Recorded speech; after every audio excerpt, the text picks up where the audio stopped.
Un coin de campagne limousine. Perdu au milieu des champs, le petit village de Saint-Léger-Magnazé, Limoges, la ville la plus proche, est à 63 km. Le bourg, aux rues désertes et aux volets clos, ne compte plus que 537 habitants.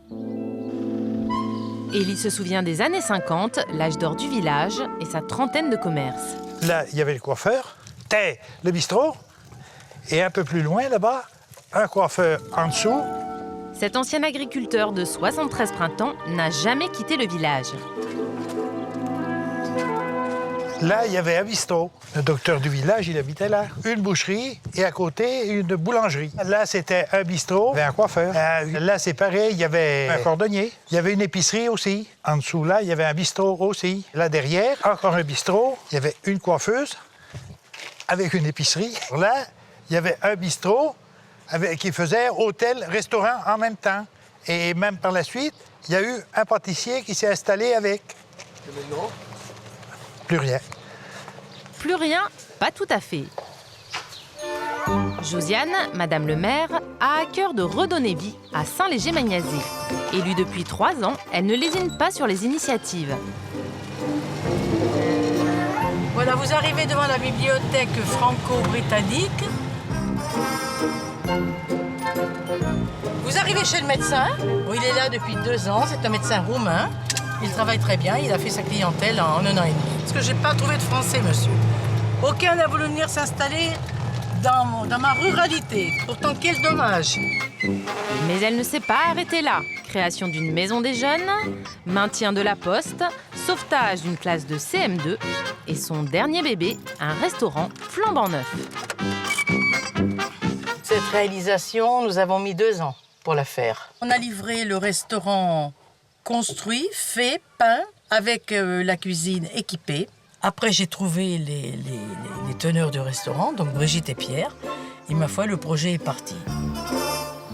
Un restaurant livré clé en main et une aide de 4 000 € pour son installation.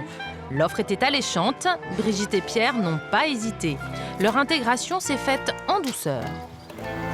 Les gens, au départ, sont peut-être un petit peu distants. Il faut montrer qu'on n'est pas là que pour le business, qu'en fait, on veut faire partie intégrante de la vie du village. On a donné de notre temps sans compter et c'était ce qu'il fallait faire de toute façon.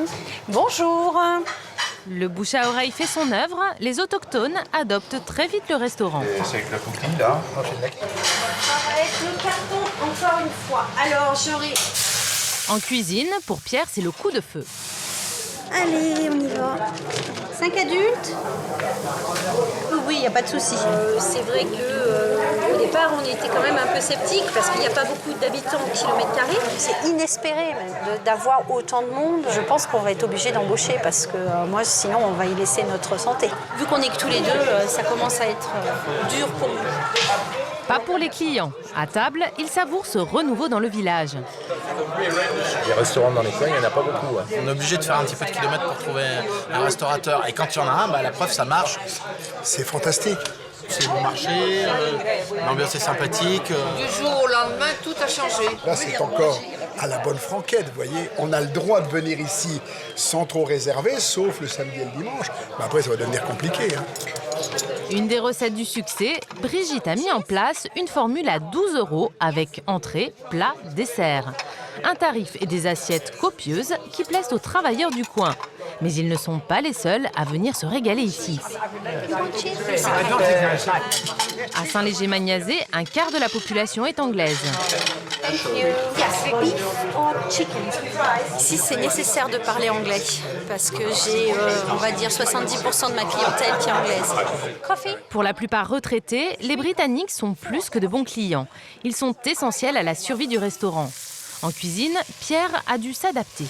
Les Anglais, ce qu'ils recherchent ici, c'est ce que je fais, les rigots, le dos d'agneau, les choses très françaises qui sont goûteuses et ça, ils aiment. Dans les frigos, un seul intrus au milieu de produits bien français. Chutney de figue. De l'Angleterre, je n'ai que ce produit-là.